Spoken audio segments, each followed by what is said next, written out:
We are in the elusive Hyundai Santa Fe plug-in hybrid. There's just a handful of states to actually get this unicorn.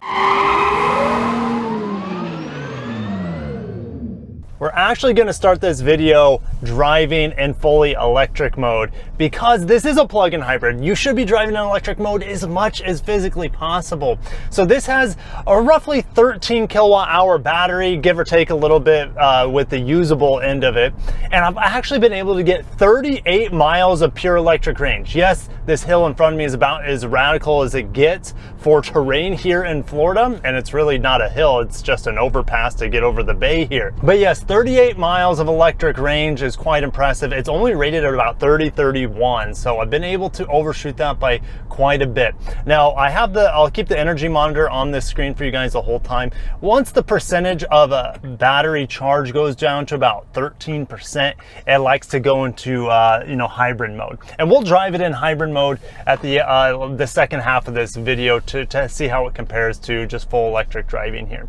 All right, so this has a four-cylinder, a 1.6 liter turbocharged four-cylinder mated to an electric motor. That electric motor is rated around 90 horsepower and over 200 pound-feet of torque, and it is perfectly sufficient for everyday in-town driving.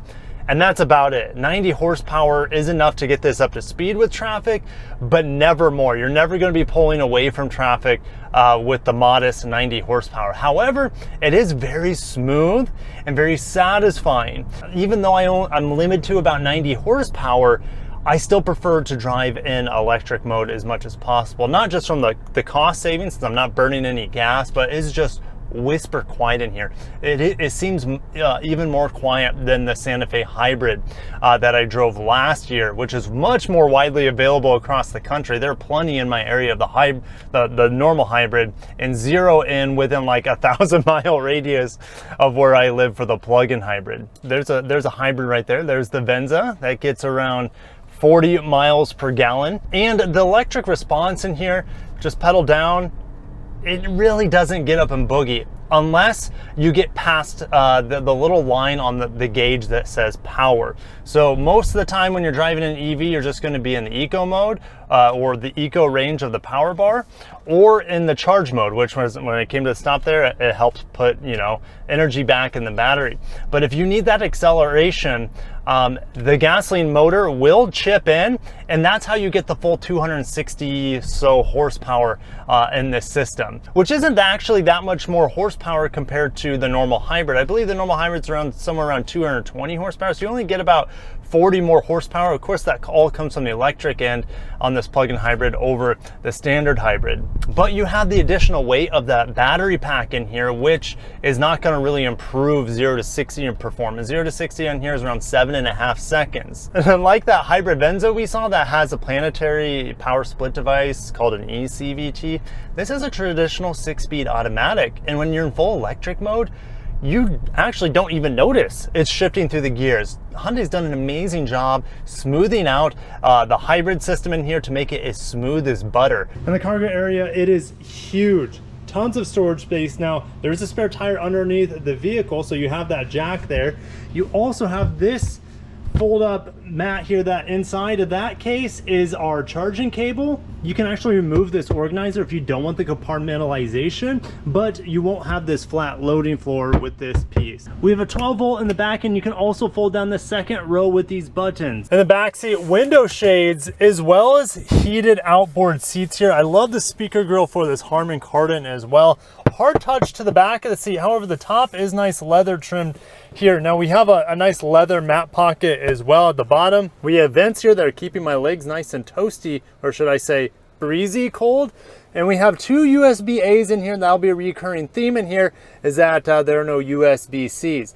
We do have an AC power plug in here, 150 watts max. Unfortunately, that's the max. It should be a little bit higher than this in today's day and age of hybrids. This panel roof is panoramic. It is enormous. Like, just the front one is super big, but that's only half of it. So I can't say enough about this enormous panel roof in here. And I like this kind of gray cloth headliner as well that breaks up the massive amounts of black that surrounds the majority of the vehicle. Now this seat in front of me is all the way back. I couldn't max it out anymore, and that's probably set up for someone around, I would say 6'3" or 6'4".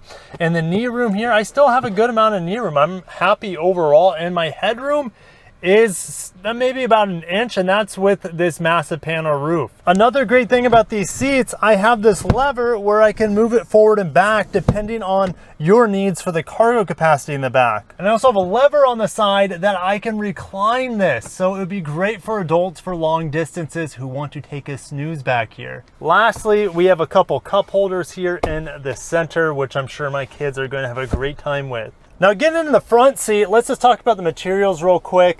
I do really like the design, this quilted design here on these leather seats. They are heated and ventilated. They are very much comfortable. What isn't comfortable though is these armrests. It just feels like a small layer of soft, and then your elbows digging into concrete, it feels like, after that. And this armrest isn't that soft either. So hopefully in the next Santa Fe, Hyundai can give us some softer points here. Tall people can rejoice with the extending thigh extension cushion here. Opening this up reveals a lot of cargo space. No light in there, I don't believe, to illuminate it at night. One cup holder here. We have a wireless phone charger here, but since there's no wireless Android Auto, this is where my phone goes while it's plugged in. I can lift this up. That reveals one USB port in here and another cup holder. So where are the rest of your USBs? Well, they're hidden. Well, there's one more hidden down here, as well as a 12 volt and additional storage. Going above that, we have so many buttons here, which I really like, to be honest. Yes, would I prefer a traditional shifter? But look at all the amazing buttons that I have in the day and age of touchscreen, everything, volume, tuning knob, climate control switches, fan control, manual override here. It's great. And here's your heated and ventilated seats right here as well. Push button drive select, drive mode select here as well. The center differential lock if you guys want to get a little fancy off-road. Now the screen up here with Android Auto seems a bit small for a vehicle of this sort of stature on the inside, but the clarity is quite good. However, there's no way for me to easily get out of Android Auto. There's no like stationary buttons for the inbuilt software. So I have to go down to these buttons and click, let's just click setup, and that'll revert it back into the software. And then from there I can press home and then Android Auto or the plug-in hybrid software, which I really like the plug-in hybrid software in here. It's very similar to other Hyundai and Kia electric vehicles, whether they're hybrids or fully battery electric. It tells me my EV range, how much energy is left in my battery. I can play with the charging schedules in here, which is quite easy to do. Not the most important in a plug-in hybrid. Most of you guys, when you get home, are just going to plug it in. The steering wheel is leather wrapped. It is comfortable to the touch. However, it is looking rather dull. This vehicle has 13,500 miles on it, and I can already see the mileage piling up on the steering wheel. So unfortunately, it's probably not going to age that well for you guys. What will age well, seemingly, is the digital screen behind here. Very easy to play with the digital speedometer, see your electric range as well as gasoline range. So you're talking about 400 miles of range probably total in here when everything's topped off. And then you can see my miles per gallon. Yes, I'm getting about 38 miles per gallon in hybrid only mode. The safety features in here are amazing. I really like the lane keep assist. However, the radar cruise control, it's not the most accurate. I had, someone changing lanes and the vehicle really got hard onto the brakes until that vehicle was completely out of my lane, and then it sped back up. But overall, it is pretty good. We also have paddle shifters in here to play with that real transmission in here, no CVT business. We have memory seats over here for the driver, not the passenger, and it's just kind of basic trimmings in here. It's kind of like this fake carbon fiber weave thing we got going on here. Doesn't look premium just because it's glossy. Luckily, there's some soft touch here at the top, and like I said earlier, these armrests are rock hard, and actually it pains me to drive with one arm, my left arm, because my elbow's just not comfortable here. Now, we don't have digital rearview mirror here, but we do have a very large rear window, which pretty much negates the need for a digital rearview mirror, in my opinion, as well as a rear wiper. And here's your control for your map lights, as well as your sunshade above. There's no sunglasses holder, surprisingly, as well. It would have been great to have an electronically folding, or should I say tilting and telescopic steering wheel, but I guess this is not a Genesis model. The brakes in here are quite good overall. I've had no issues bringing this car to a smooth stop. I'll just go ahead and show that for you guys right here. So I have a view of the beach. Unfortunately, you guys don't have a view of the beach from this angle. But yeah, gosh, this is so good in and around town. It just makes me happy. In terms of ride quality in here, overall, it's pretty smooth. It might actually be, you know, better sorted out. Even with these 20-inch wheels, it might be better sorted out to handle the bumps. Now, the manufacturers have to tune their plug-in hybrids different than their normal hybrids, beef up their suspensions because they weigh more and they also have more power. So this does feel more vault-like and just overall tighter in this vehicle as well compared to the normal hybrid, but the normal hybrid still rides great. Now this example actually has over 13,000 miles on it. It's still driving brand new. Like I mentioned before, only the steering wheel is showing a little bit of that, you know, that mileage on it. But unless I hit some bumps in the road, I really don't hear any cracks, creaking going on. Right there, just a little bit going over the crosswalk. Sometimes you hear the rear seats move around. If you go over something really, really rough, they're just kind of like rubbing together back there. But overall, super, super quiet in the plug-in hybrid. Now the EV HEV button here, I've just been in EV mode the whole time. I'm gonna switch it not over to automatic mode because I'll still prefer to be an EV. I'm gonna keep it in hybrid mode, and that's gonna force it to pretty much keep this state of charge around 50%. It might be dipping into that a little bit, but for the most part, it's gonna behave like the normal hybrid Santa Fe. And just going a little bit past the top of the eco bar, not even in the power bar, it does fire on the gasoline engine, but you really don't know it. And the best way to know if the gasoline engine is on or off is if the little EV icon on the MID is on. It's very, very incognito, this small 4-cylinder. And as I come to a stop here, it completely turns off. Only way you know, looking at that EV light, and it comes to a stop very smoothly and predictably in hybrid mode, just like it does in EV mode. As we're sitting at the stoplight behind the Taycan in front of us, and some things about this interior as I look around.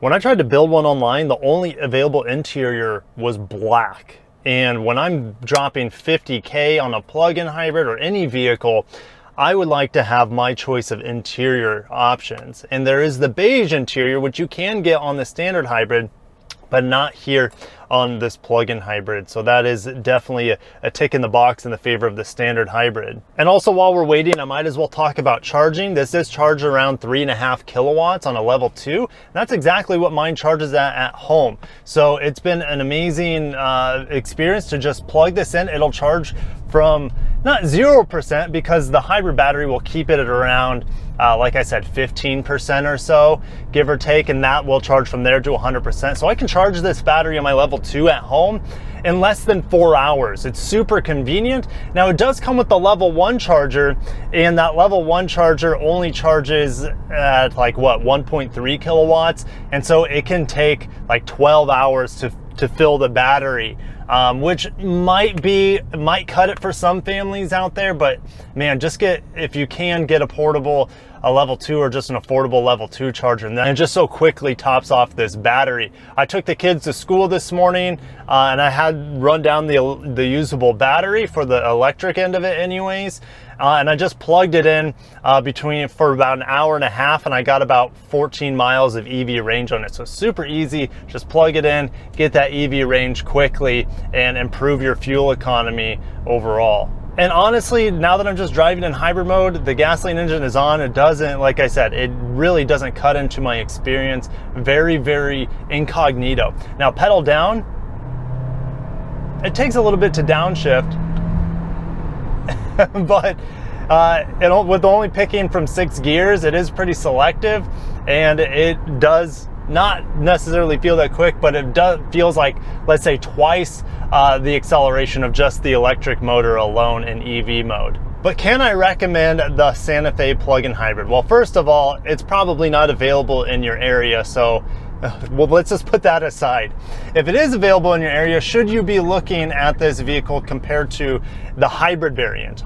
And honestly, since this does not get the EV tax credit anymore, it's really hard to recommend this over the already amazing standard hybrid. Well, there's the Santa Fe right there, and that actually might be a hybrid. It's hard to tell. I don't think so. I saw the exhaust on it, but just, you know, doing a U-turn, getting in front of traffic, it's very smooth, lots of torque here. But Oh, I like that blind spot view monitor as I turn lanes as well. But yeah, I can get all of this technology and features on the standard hybrid and save like about $10,000, which is substantial. You would never ever be able to make up that fuel economy by spending the extra 10 grand on the plug-in hybrid. But there are some benefits, like a more solid feeling ride overall, as well as, you know, never having to go to the gas station if you can fuel at home for your daily needs. And additional performance, just a little bit, but it is noticeable at times. After doing a quick search, you can actually find plug-in hybrids out there. Granted, it's over 2,200 miles away for a little over $41,000. And the best priced standard hybrids that I can find in a much lower trim, the blue trim, is around $36,000 to $37,000. So if you can find a plug-in hybrid Santa Fe for the low 40s, pull the trigger. It is a really good buy. So unless you can find a screaming deal on the plug-in hybrid, just get the standard hybrid Santa Fe, which is excellent. But if you really feel a calling to a plug-in hybrid, you feel like even 30-35 miles of range can take care of most of your daily needs, yes, this is a very good vehicle. But would I pick it over something like the Mitsubishi Outlander? And the answer is probably not, because I was able to get 52 miles of electric range on the Mitsubishi Outlander, and that gave me more electric only performance than this vehicle. And I like how this actually performs more than the Outlander plug-in hybrid once both of those vehicles are out of your electric range. It just seems to have much more responsiveness and overall power compared to that Mitsubishi Outlander in hybrid mode. But I've been seeing deals on the Mitsubishi Outlander plug-in hybrid for around $40,000, and that is a great buy around that price point. We also have the introduction of a new large crossover that has 3 rows. It's a plug-in hybrid, and that is the Mazda CX-90, which feels more luxurious than this, and also has more performance as well. So that might be a great option for you to consider on the market. Now, there are lots of other plug-in hybrids out there, like let's say the RAV4 Prime, which overall is a better vehicle than this as well. Might cost a little bit more, but I think it's worth it due to the overall performance of that vehicle. It's about a second faster, 0 to 60. I know the materials are slightly better in this compared to a RAV4 Prime, but honestly, the RAV4 Prime does feel like a better built, more solid vehicle, and the price kind of does reflect that. And when it comes to hybrid efficiency, I've been getting about 35 to 38 miles per gallon when I run out of my electric range, which is actually super impressive for this large vehicle. The Mitsubishi Outlander got terrible miles per, not terrible, like 25 miles per gallon. So 10 miles per gallon less in hybrid mode. So really, you got to make sure you're plugging in these hybrids or these plug-in hybrids the vast majority of the time in order to see the most benefit. And the RAV4 Prime in hybrid mode, when you run out of electric range, comes in around 40 miles per gallon. So, but let me know down below if you would be getting the hybrid variant of this, the plug-in hybrid, or would you be looking at its competitors, because there's just so many good hybrid options out there on the market, hybrid and plug-in hybrid. So this vehicle I'm very impressed with. It just really is expensive without the EV tax credit, as well as the discounts you can see throughout the market. And it is leaving a sour taste in my mouth that I can't get this vehicle where I live. So it is a unicorn. It's unobtainium for most parts of the United States. And hit the like button if you enjoyed today's review of the plug-in hybrid, the Santa Fe. We're only maybe about a year out from the redesign of this, where we could see a new powertrain upgrades for the plug-in hybrid as well as the normal hybrid, and we'll see just a new boxy nature of the Santa Fe that we've never seen before. It'll be a completely different looking vehicle that looks maybe more like the upcoming Lexus GX or something like the Land Rover Defender. So, but I gotta shut it down somewhere. Thank you guys for watching. I'll catch you guys in the next video. Stay tuned for more Hyundai updates along the way. I can't wait to see the reveal of the new Santa Fe in the coming months. Have a great day. Take care of yourselves and peace.